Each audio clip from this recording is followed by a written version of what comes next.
जगण्याची आशा या मनाची भाषा, तू न बोलता ना ऐकता समजून घेना,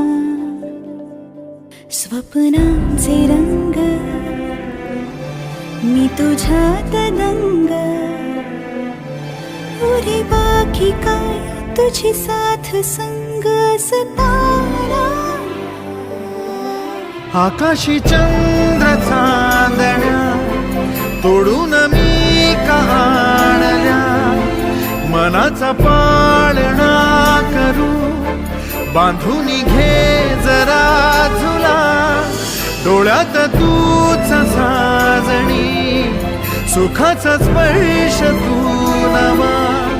तुझ्या विना उरेना अर्थ जीवना।